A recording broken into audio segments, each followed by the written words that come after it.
বছর পর্যন্ত নবী মুহাম্মদ মানুষদেরকে দাওয়াত দিয়েছেন, তাওহীদের প্রতি আহ্বান করেছেন, ঐক্যবদ্ধ হওয়ার জন্য, একটা প্ল্যাটফর্ম তৈরি করার জন্য, একটা গোষ্ঠী, একটা কাফেলা, একটা জাতি তৈরি করার জন্য। কারণ গোষ্ঠী ছাড়া, জাতি ছাড়া গোটা পৃথিবীর কোথাও ইসলাম কায়েম করা সম্ভব নয়। আল্লাহর বিধান, আল্লাহ কিভাবে পুরো পৃথিবীর মধ্যে ইসলাম কায়েম করেছেন, এটা আপনি আর আমি যদি কোরআন হাদিস ঘাটাঘাটি করে গবেষণা করি তাহলে বুঝতে পারবো। পৃথিবীর মধ্যে ইসলাম কায়েম করার জন্য আল্লাহর সাহায্যের প্রয়োজন। শুধু আপনার ব্যক্তিগত ক্ষমতা দিয়া, ব্যক্তিগত অস্ত্র শস্ত্র দিয়া গোটা পৃথিবীতে ইসলাম কায়েম করবে, এটা আদৌ সম্ভব নয়। একটা প্ল্যাটফর্ম তৈরি করতে হবে। আল্লাহ বলেছেন ওয়াতাসিমু বিহাবলিল্লাহি জামিআ, তোমরা ঐক্যবদ্ধভাবে একসাথে আল্লাহর রশিকে রুজুকে আঁকড়ে ধরো। এটা হলো প্রধানতম কাজ মুসলমানদের। কিন্তু আমাদের মধ্যে এখন মতভেদ, একদল আরেকদলের দেখতে পারি না, এক দেশ আরেক দেশের সাথে কোনো মিল নাই, একটা আরেকটা শত্রুতে পরিণত। কিন্তু ইসলাম কায়েম করার জন্য সর্বপ্রধান যে শর্ত ওয়াতাসিমু বিহাবলিল্লাহ, এই 7 শতবাণীর মহান আদর্শকে যতদিন পর্যন্ত মুসলমানেরা গ্রহণ না করবে ততদিন পর্যন্ত এই পৃথিবীতে ইসলাম কায়েম করা সম্ভব। আল্লাহর দেওয়া নীতি এক হলো 10 বছর পর্যন্ত মানুষদেরকে তাওহীদের প্রতি আহ্বান করেছেন, আল্লাহর প্রতি আহ্বান করেছেন, মানুষদেরকে একটা জামাত তৈরি করেছেন অল্প সংখ্যকের।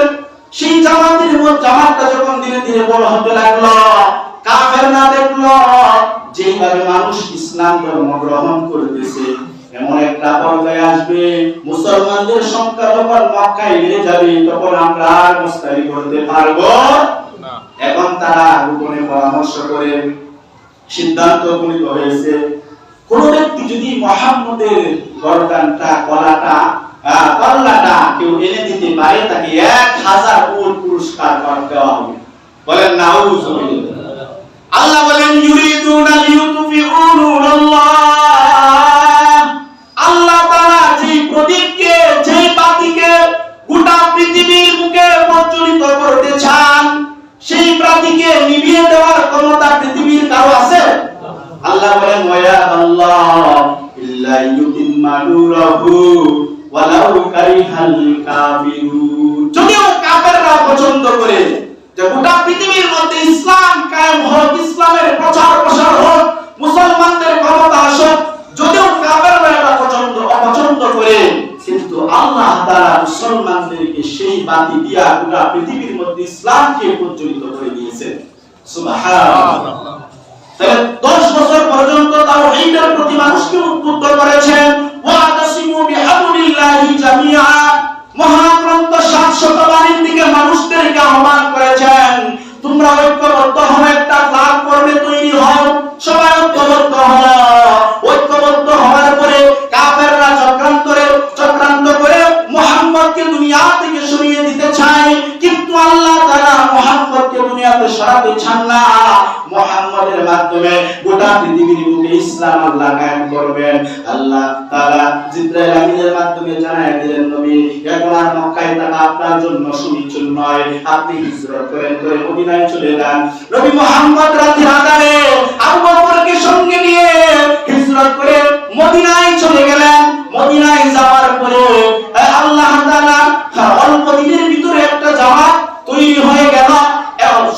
অল্প সংখ্যক লোক, বেশি পরিমাণে না, 1000 সংখ্যক লোকের একটা জামাত তৈরি হয়ে গেল। যখন একটা প্ল্যাটফর্মে মানুষগুলো আসলো, তখন আল্লাহ তাআলা মুসলমানদেরকে গোটা পৃথিবীর মধ্যে ইসলাম প্রতিষ্ঠার জন্য একটা বিধান দিলেন। সেই বিধান হলো আল জিহাদ। বলেন সুবহানাল্লাহ।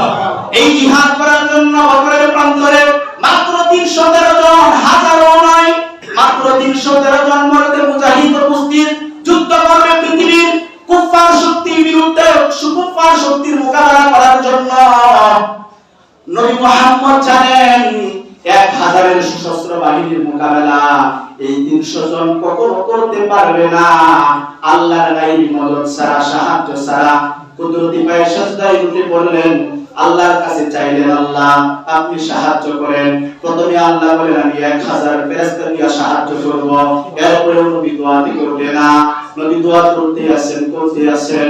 আল্লাহ বললেন নবী 1000 যদি না হয় 2000 ফেরেশতা পাঠায় আমি আপনাকে সাহায্য করব। বলেন সুবহানাল্লাহ।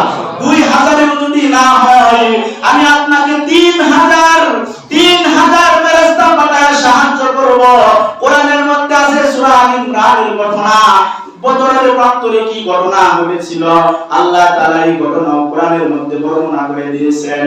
আলা মিনাল মালাইকাতি মুসাউমিমিন, নবী 3000 দিয়ে আপনাকে সাহায্য করা হবে। এরপরে নবী মুহাম্মদ মাথা উত্তোলন করেন নাই, উঠাই নাই। আল্লাহ তখন বুঝতে পারলেন যতক্ষণ পর্যন্ত আমি আল্লাহর গায়বী মদদ সাহায্য নবীর উপর না রাখবো, এই কথা যতক্ষণ না বলবো আমার নবী মাথা উত্তোলন করবে না। তোর সাথে সাথে আল্লাহ তার নবীকে সুসংবাদ শুরু জানায় দিলেন, নবী 3000 তো আমি শুধু বললাম, আগামী কালকের যুদ্ধে বদরের প্রান্তরে আমার গায়বী সাহায্য স্বয়ং আমি নিজে সেই যুদ্ধে আপনাকে সাহায্য করব। সুবহানাল্লাহ। ফেরেশতার সাহায্যের প্রয়োজন আমার নাই, আমার সাহায্য দরকার একমাত্র আপনার। আপনি মালিক, আমি গোলাম, আপনার সাহায্য আমার দরকার, ফেরেশতার সাহায্য আমার কোনো দরকার নাই। আল্লাহ তাআলা এই বদরের প্রান্তরে ফেরেশতাদের মাধ্যমে সাহায্য করেছেন।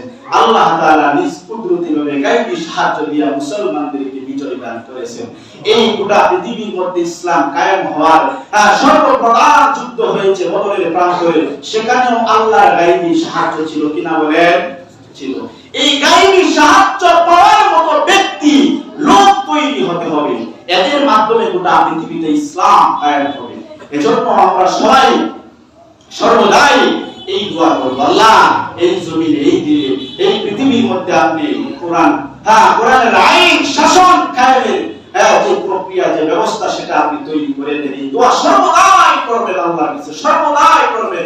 জিহাদের তামান্না বুকে লালন করবেন। হাসরের দিন যদি কারো জিহাদের তামান্না ভিতরে না থাকে, হাদিসে আছে সে মারা যায়, সে নেফাকের সাথে মারা গেল, মানে মুনাফিকি অবস্থায় মৃত্যুবরণ করবে। নাউযুবিল্লাহ। ভিতরের মধ্যে জিহাদের তামান্না লালন করবেন, যদি আল্লাহ সুযোগ করে দেন জিহাদের ময়দানে অবতীর্ণ হব ইনশাআল্লাহ আল্লাহর দ্বীনকে প্রতিষ্ঠিত করার জন্য। এটা যদি আপনার বুকে থাকে, কিয়ামতের দিন হাসরের ময়দানে এই তামান্নার কারণে আল্লাহ আপনাকে মাফ করে দিবেন। সুবহানাল্লাহ। আল্লাহ আমাদের সকলকে বুঝার আমল করার তৌফিক দান করুন। ওয়া মা আলাইনা ইল্লা আল বালাগ, সুন্দর করে